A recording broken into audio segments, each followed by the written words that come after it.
Imagine a peaceful country, once considered a haven, now grappling with a surge in violence. Can you guess which country we're talking about? It's Ecuador. A place once known for its tranquility, Ecuador now faces a rising tide of violence that's shaking its very foundation. The murder rate has skyrocketed, jumping from a mere 6.9 to a staggering 26.7 per 100,000 inhabitants. What's behind this surge? Transnational drug cartels. These powerful and ruthless organizations have set their sights on Ecuador, turning it into a new battleground in their ongoing quest for dominance. The situation has become so dire that the country is now considered a new front in the forever war on drugs. This shift has caught many by surprise, as Ecuador was once seen as a refuge from the violence plaguing other parts of Latin America. But today, the reality is much different. A once peaceful Ecuador now finds itself in the crosshairs of transnational drug cartels, leading to a dramatic rise in violence.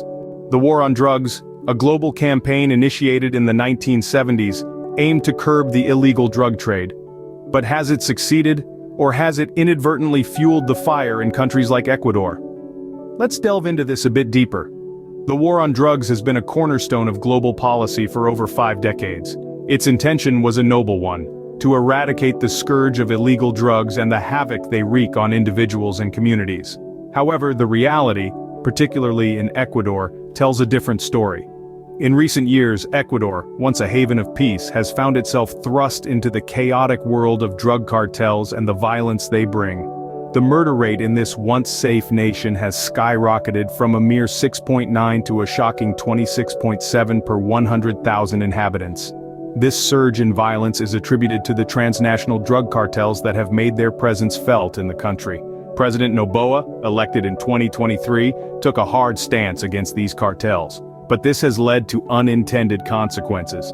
High-profile prison escapes and violent incidents have become the order of the day, creating an atmosphere of fear and instability. The war on drugs was meant to dismantle these cartels, to disrupt their operations, and ultimately, to stop the flow of illegal drugs. But despite some successes, new cartels have emerged, resilient and ready to fill the void left by their predecessors. It's a vicious cycle, a game of whack-a-mole with deadly stakes.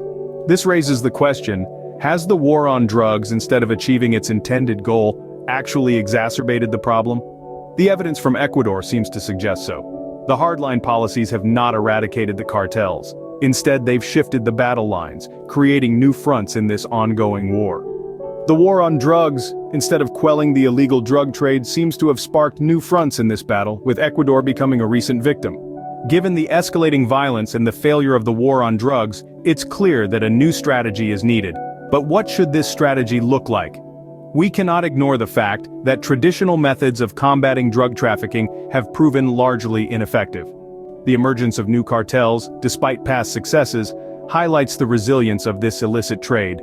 The need of the hour is a fresh perspective, a new strategy that is not only effective but sustainable. Central to this new approach should be regional cooperation. The drug trade is a transnational problem, crossing borders with ease. Without a unified front, efforts to stem the tide will be like trying to hold back the sea with a sieve.